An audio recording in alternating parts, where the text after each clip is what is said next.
Hello, everybody, and welcome back to my channel.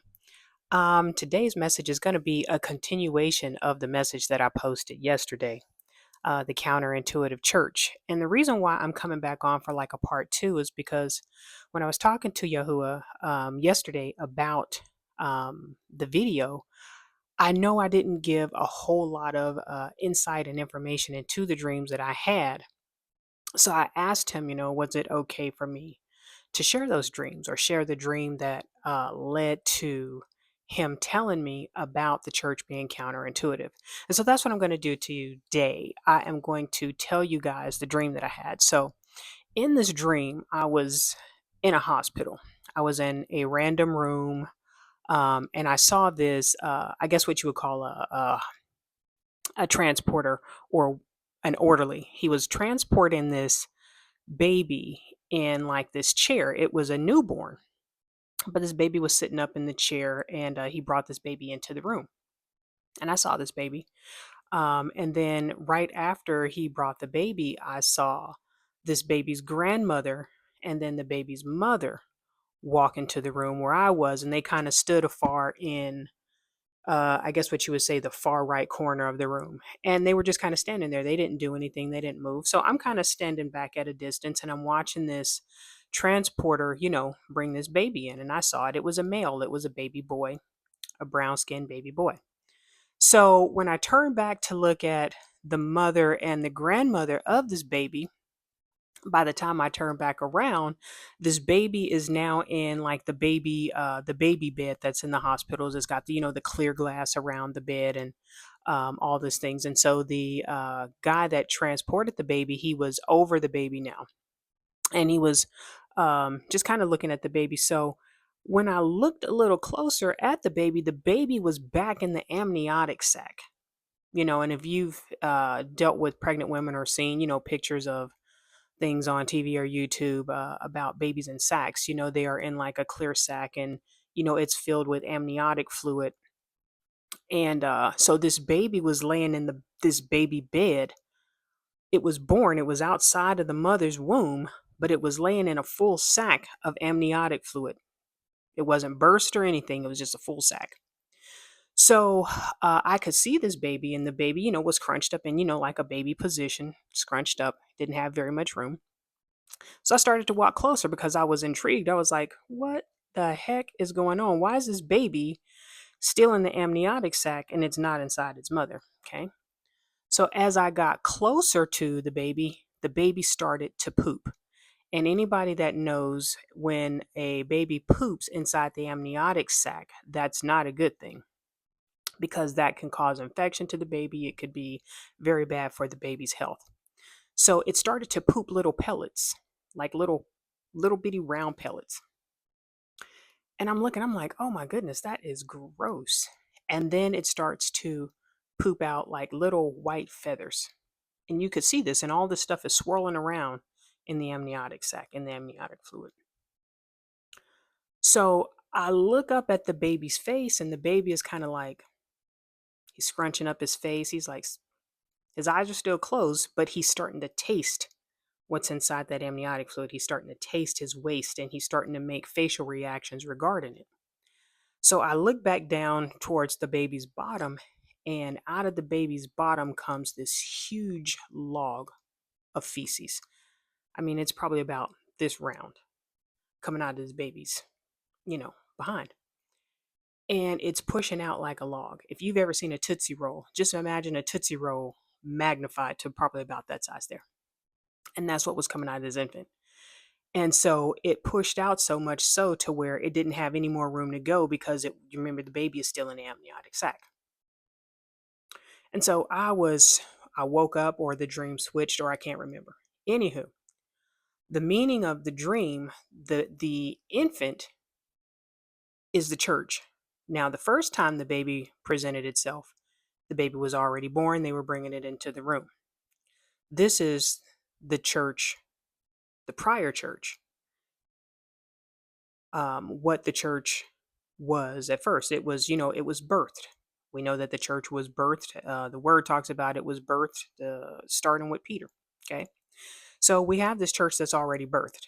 Now, what happens is is this baby reverts. Okay. It reverts back to being in the amniotic sac, an unborn baby. And so now this baby is in the sac and it begins to poop and it's feces. This lets me know that the church is now actually regressed. It's regressed. And poop or feces in a dream means it's sin.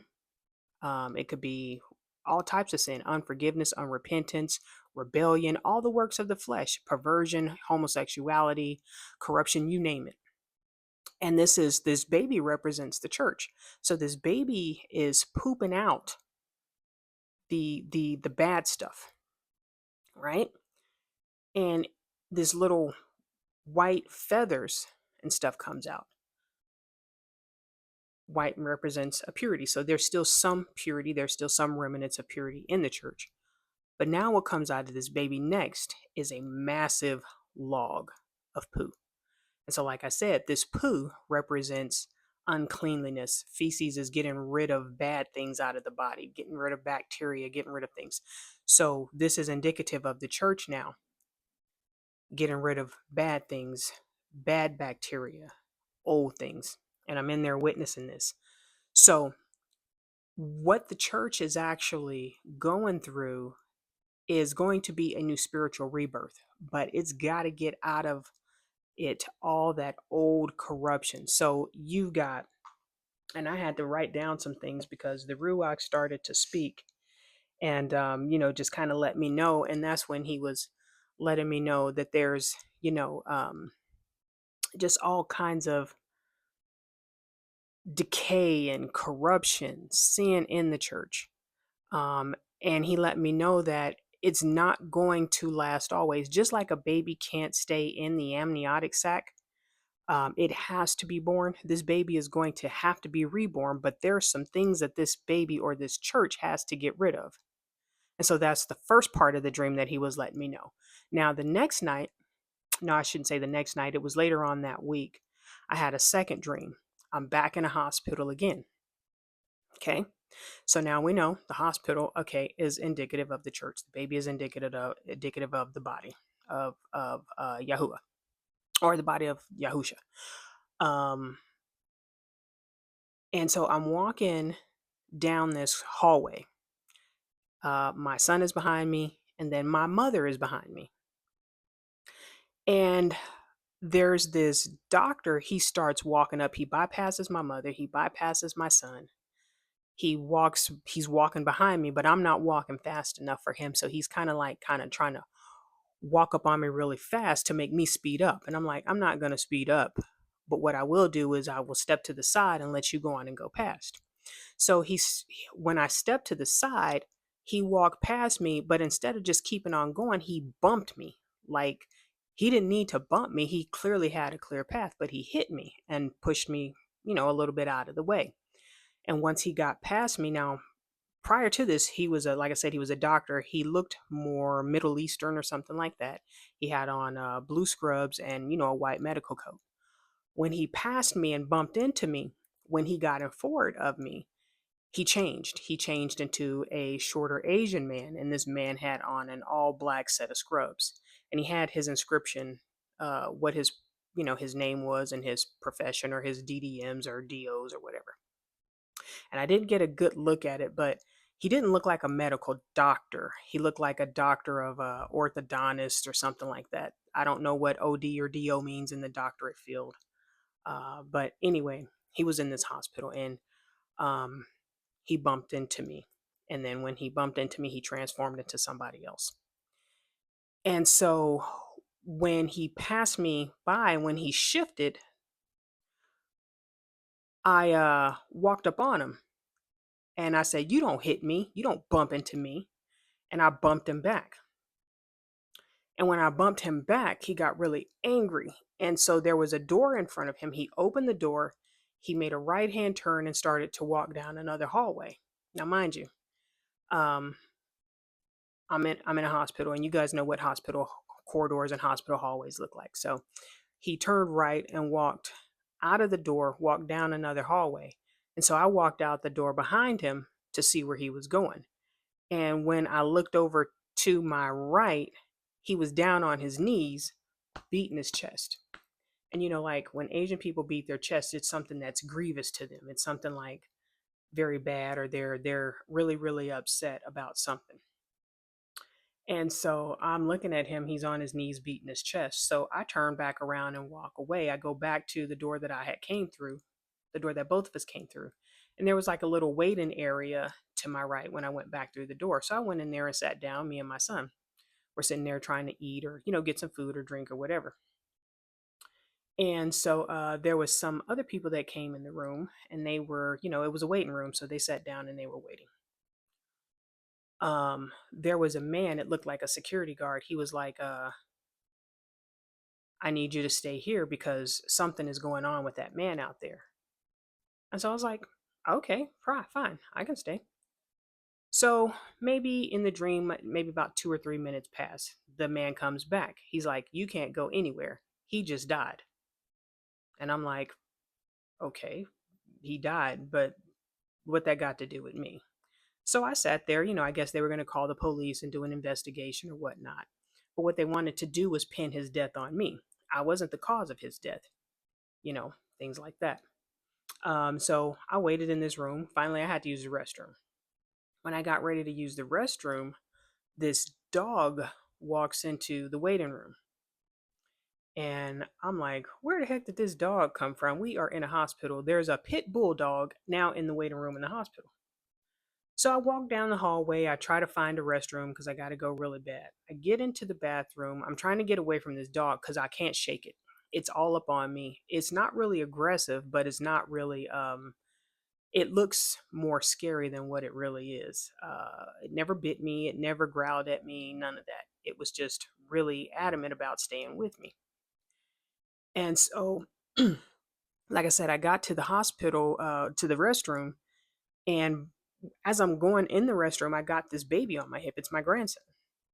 So I'm holding on to this baby, and I really got to go to the restroom. I get to the restroom, shut the door to shake this dog. I finally got away from it.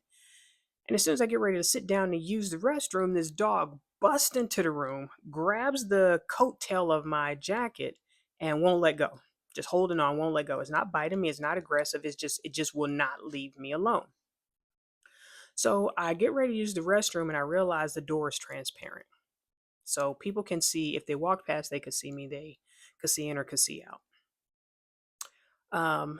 This lady walks by, and I didn't realize who it was at first. Once I realized it was a princess in England. Let's just put it like that. It's a princess in England. And I asked this princess, can you please stand by the door and shield me so I don't be exposed to the people that are walking by? And she didn't want to do it, but she had to. It was like she had to do it. So she did. And, I was able to do what I needed to do. But next to her, there was another celebrity. And I don't remember the woman's name. Okay. So all that is to say, let's take it back to the top of the dream where I'm walking in the hospital corridor, part 2 of the dream. Walking through the hospital corridor, I've got generations behind me. Okay. So I know the dream is about me, but this dream is not only for me, but it's for other believers, whether you are a prophetic believer, whether you are a teacher. These dreams are for you, whether you are caught between a decision, whether Yahuwah is calling you to a particular ministry or calling you into something greater, whatever it is. This dream can help you out. So you've got generations. I've got generations behind me. I've got a younger generation behind me, but then I've also got my older generation, which was my mother. So I got my son and my mother behind me, and I'm leading the way. The first doctor that walked by, that was behind me, is a representative of doctrines. Okay. Similar thing, white coat, but he's trying to get past me. When he pushes me, he didn't have to do that. That's the enemy trying to punk me in the spirit realm, right? Trying to punk me. He hits me. And when he gets in front of me, he shifts and changes.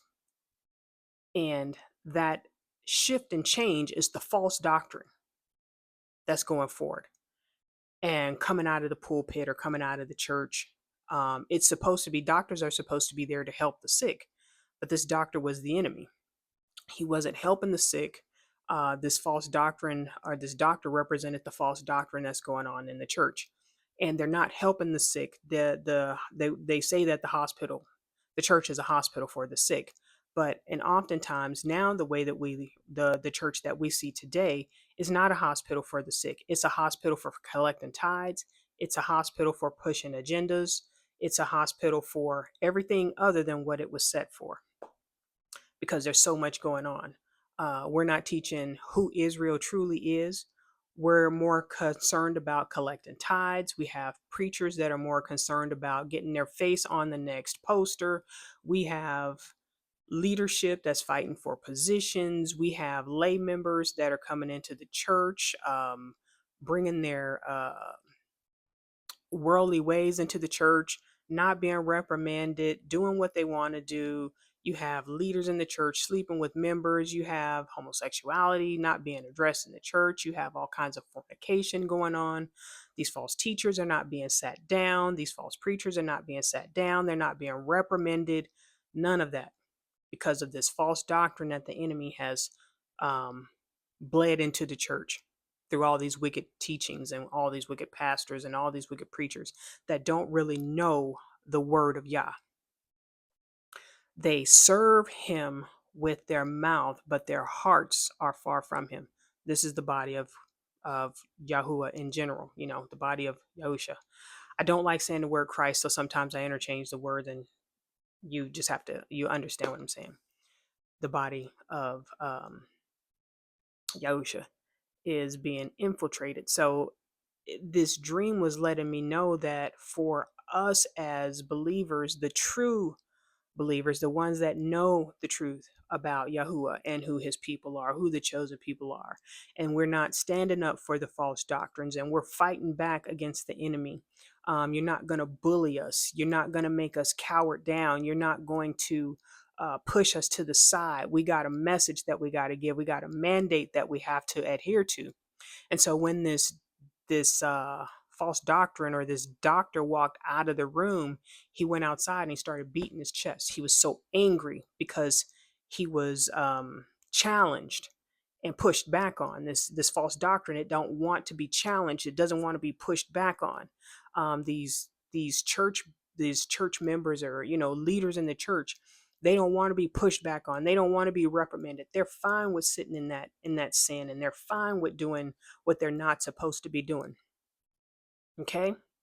And so it's up to us, the ones that Yahuwah has mandated to address these issues, address the false doctrines, address the sin that's going on in the church. It's for us to stand up. We got to stand up and fight. Now is the time to fight. The word of Yahuwah says the kingdom of Yahuwah suffers violence, and the violent, we have to start taking this thing back by force. Okay? We have to take it back by force. You've got teachers, preachers, apostles, evangelists. I'm going to start reading down out of my notes. Believers, everyone who calls on the name of Yahuwah needs to buck up and push back on the enemy. Teach the truth and not the doctrine of men. We need to teach the truth of the word and not the doctrine of men. We don't teach traditions. We don't teach the vain ways of man. We don't teach the ways of the world. We need to teach the unadulterated word of Yahuwah. We need to reprimand these false teachers. It's a dangerous thing for a teacher to get up before the flock of Yahuwah and teach false doctrine. I myself had to repent.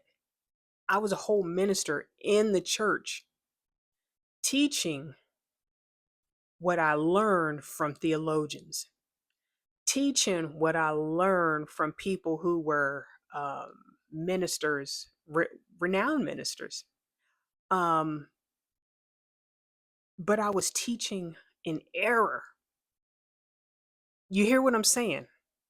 I was teaching in error, and I had to go back and repent to the Father about that. And so now that he has enlightened me to know the hope of what I've been called to, and he has given me truth, and he has given me wisdom, and he has given me understanding, and he has given me knowledge, I have to now go back and correct and start teaching the right things that the Father has called me to do. We got to get these pastors out of the pulpit, the ones that are teaching in error. Now, let me make this very clear. I'm not talking about one slip of the word or one mistake or one little misunderstanding. This is a blatant, all out disrespect for the word of Yah. These pastors need to be kicked out of the pulpit. They need to be reprimanded for lying to the flock. They need to be out of the body, reprimanded for the false doctrines, the false information that they're given. And what's getting to be a problem is that they're more concerned about how many people they have under them, how many people are in their congregation, how many people are members of their church, how much money they're collecting from tithes and offerings. And they shouldn't even be collecting that. And that's a teaching in itself. The tithe and offering is for the Levite. And if you are not a Levite, you should not be collecting tithes and offerings. But that, like I said, that's a teaching for another day. But anyway, yeah, these things, they have to be stopped. These people, they have to be stopped. And it's time for us that know the truth to start speaking up against the things that we see, speaking up against the wrong, speaking up against the false doctrine, speaking up against the sin that's running rampant in the church, speaking up against the false behaviors, correcting these people in love, correcting them, not just turning a blind eye to it like some of the people are doing now. Christians turning blind eyes to sin. That ought not be. It's bad when the church, the people that are supposed to be leading the rest of the world into the truth and into the knowledge of who Yahuwah is, who Yahusha is, they are far from doing that. It's counterintuitive. It goes against the very fabric of what a believer is. You see what I'm saying? We got to start shutting down these false prophets. For all my prophets out there, you hear a false prophecy. We're supposed to test the spirit by the spirit. And if you hear a false prophecy and you hear a prophet and his word does not come to pass, that is not a word from the Father. Now, again, just like teachers and preachers, sometimes prophets are afraid to speak, and sometimes they have the word that they're trying to say, but it doesn't always come out the way that it should. I'm not talking about those people. I'm talking about these prophets, these name it and claim it's. This is what I heard the Father say, and this and this and that, and none of it comes to pass. But at the end of the day, you're going to pay to hear a word. I remember being at a church one time, and I'm not going to mention the name of this person, but this person is a very well-known person in the industry that they belong into.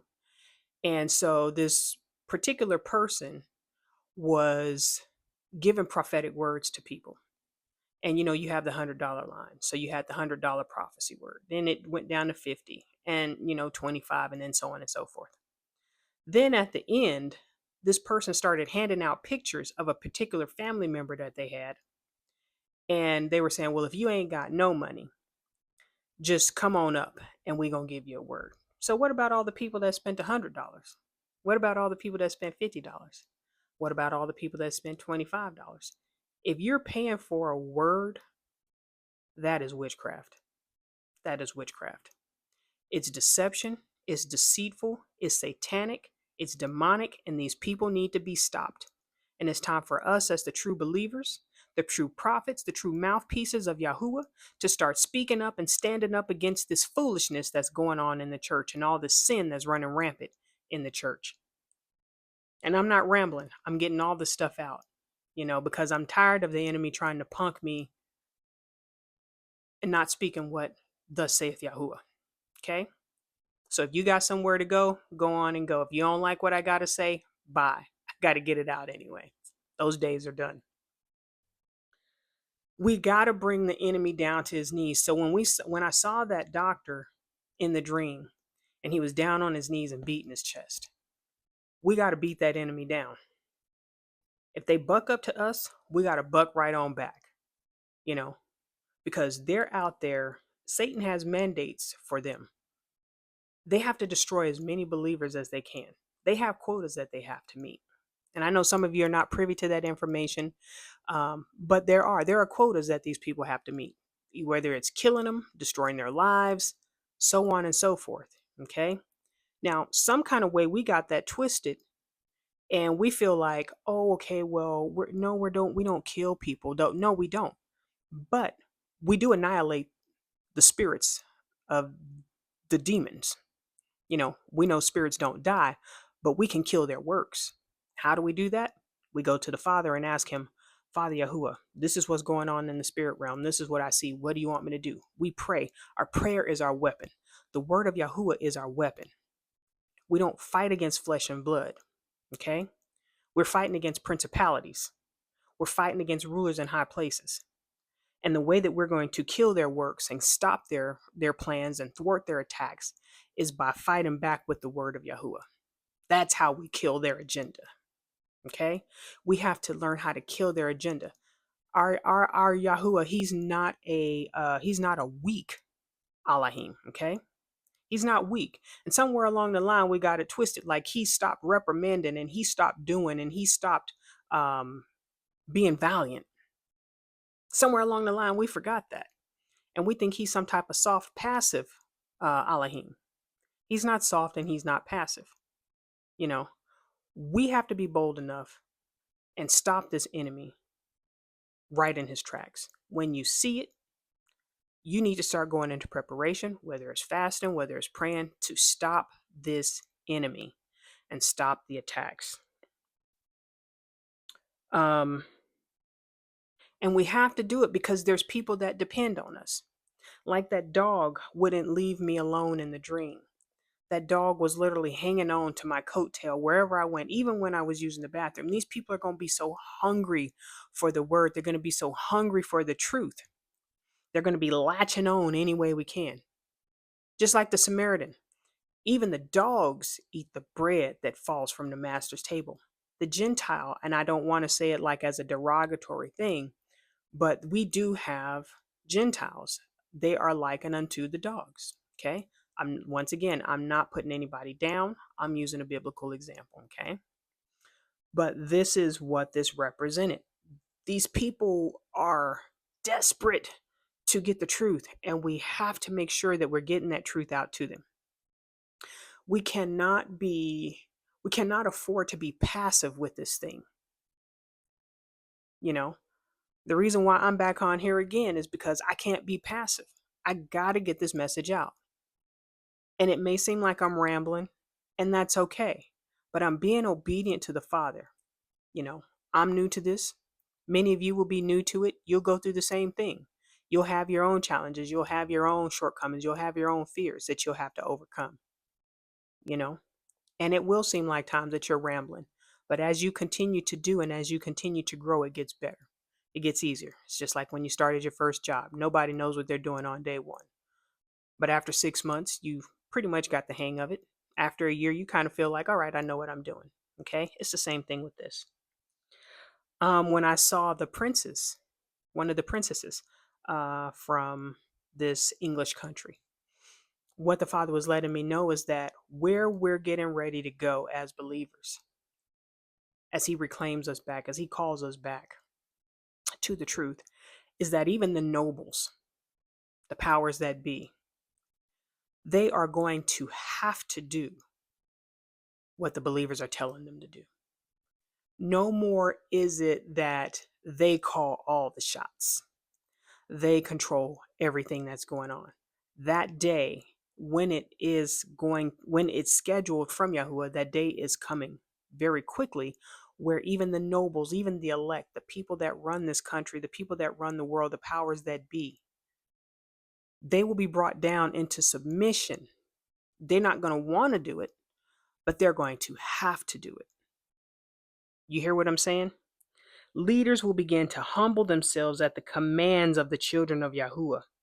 They will have to listen to us. They're going to have to help us get out of some of this mess, some of the mess that they created. But we're going to have our day we're going to have our time. The righteous will have their day. They're going to have their time. Um, and I'm excited about it. I'm very excited about it. I'm excited for what Yahuwah is doing in this season. I'm excited about what he's doing in this time. I'm excited what he's doing for me. I'm excited for what he's getting ready to do for you. And so I have shared with you, what he has given for me to share. And like I said before, I'm not the type of message bringer that's going to, carry a thing on. But I do want to let you know it is time for you, whatever Yahuwah has called you to do, whatever assignment he has given you, whatever task he's given you, whatever word he's telling you to speak, whatever message he's telling you to preach. If he's telling you to start a YouTube channel, do it. If he's telling you to speak to somebody on the street, do it. If he's telling you to get your house in order, do it. If he's telling you to start a new job, do it. The time is now to start doing what the Father has called us to do. All right. I pray that somebody got something from this message. I pray that you heard what you needed to hear. And I pray that Yahuwah blesses you in all your future endeavors and whatever he decides to do for you. You guys stay blessed.